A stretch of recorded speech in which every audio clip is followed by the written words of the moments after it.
Some people move into a 55 and older community and say it was the best decision they've ever made. But others move in and quietly start to wonder if they made a big mistake. So why the big difference? Well, I've noticed there's usually one factor that determines whether people love these communities, and most don't realize it until after they move in.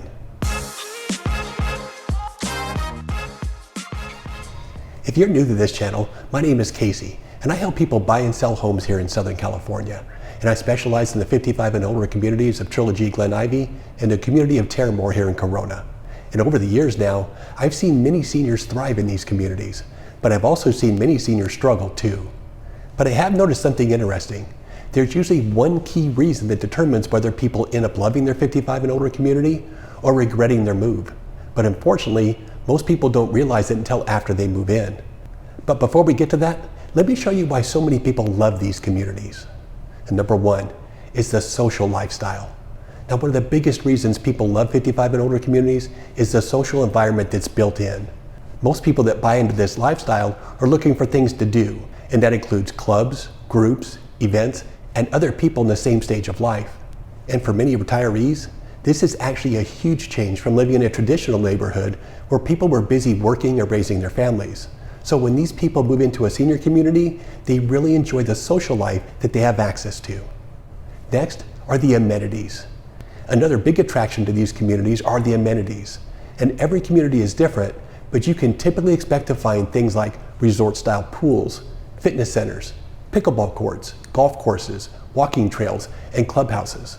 And in many ways, living in this type of environment could almost feel like living in a resort. And many people take full advantage of these amenities, and it's a great way to stay active, plus it gives you plenty of opportunities to meet new people. And number three, a more quiet lifestyle.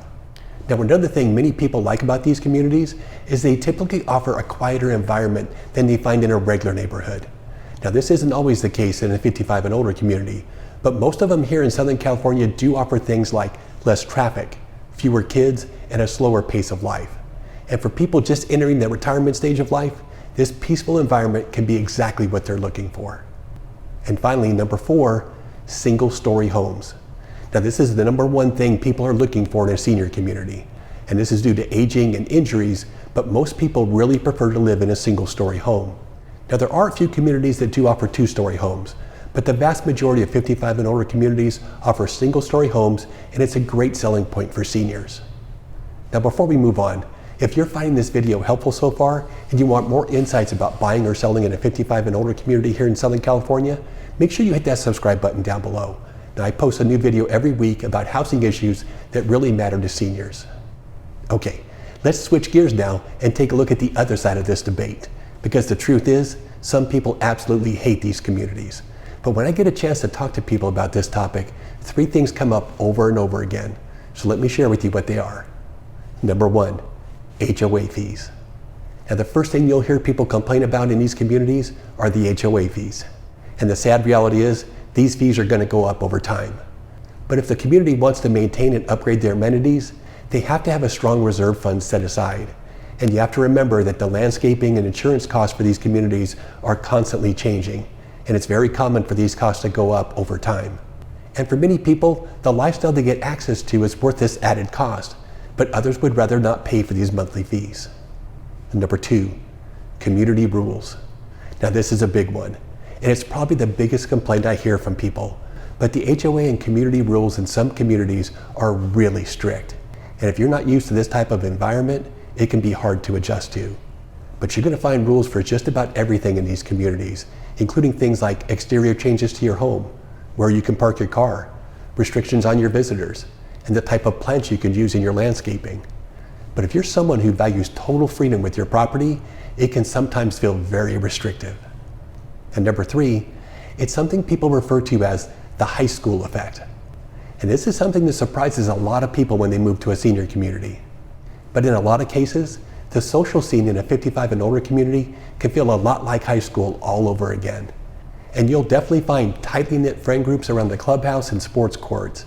And it's not uncommon for these groups to control who's in, and sadly, who's not welcome in certain groups. And then there's the people that just love to gossip and talk about other people in the community. And I have to say, I really didn't expect to find this in a 55 and older community either.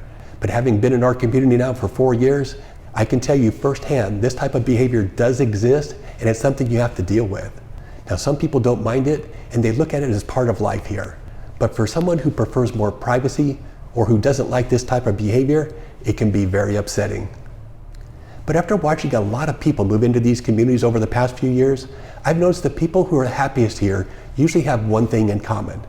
They actually want that 55 and older community lifestyle.